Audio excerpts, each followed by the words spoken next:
Hey everyone, my name is Ramada and I identify as queer and trans, and my attraction lies only with men.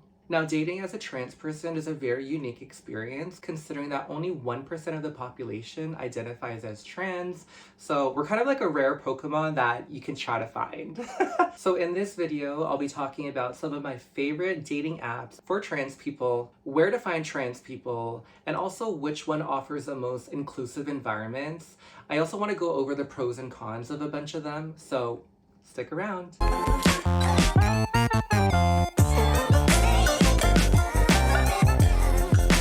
Number 5, her.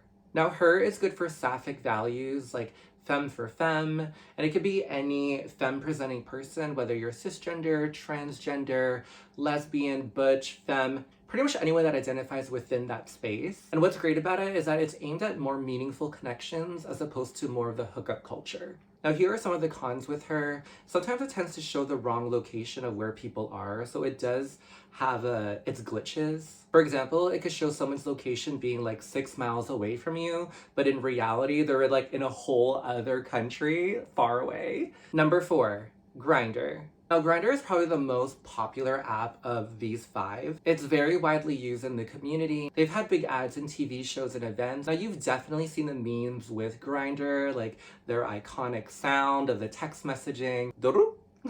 And I think the main pro with Grindr is that there are a lot of users on it, and I think it's because of the widespread promotion. However, this leads me to their cons, which is that most of their users are gay men. So if you're a trans woman, if you're a lesbian, it's probably not the best, especially being a trans girly like myself.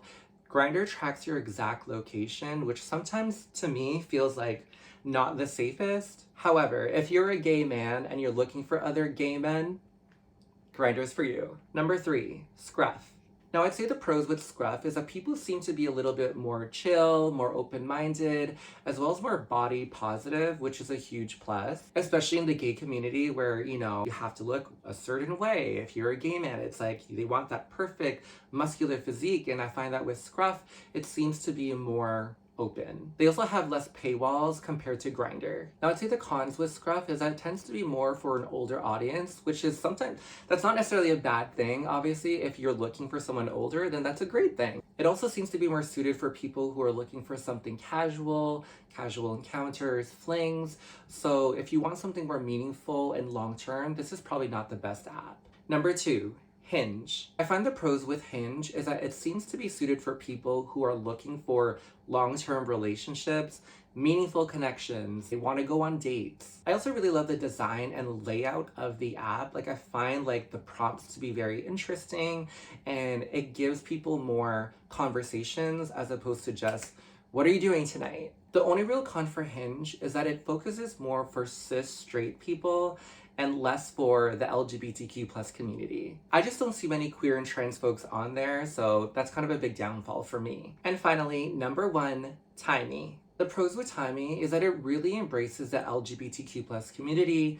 Pretty much every identity, every label, every sexuality is listed there, which is such a huge plus for someone who's trans like me, because even on other apps like Hinge and Bumble and some of these other ones, they don't even have the trans option, which obviously in my head is so crazy and makes me feel excluded. A lot of the trans girlies that I know that use Timey will say that it's great for T connections. They also have this really cool feature called Timey in Person, which shows you LGBT events within your neighborhood. So if you're a traveler, if you're not from the area, you can kind of look it up and be like, oh, there's this event happening tonight. The only real con when it comes to Timey is that when you're a new user, just figuring out the interface, the app, and it can be a little overwhelming getting all the notifications, but if you enjoy attention, that's not necessarily a bad thing. Okay, so there you have it. Those are my top 5 favorite dating apps for trans folks. Now, I know that the online dating world can be scary, it can feel unsafe, it could get weird, and so I hope that this video helps you navigate all of that, and I hope that you find love. Good luck out there. Mwah.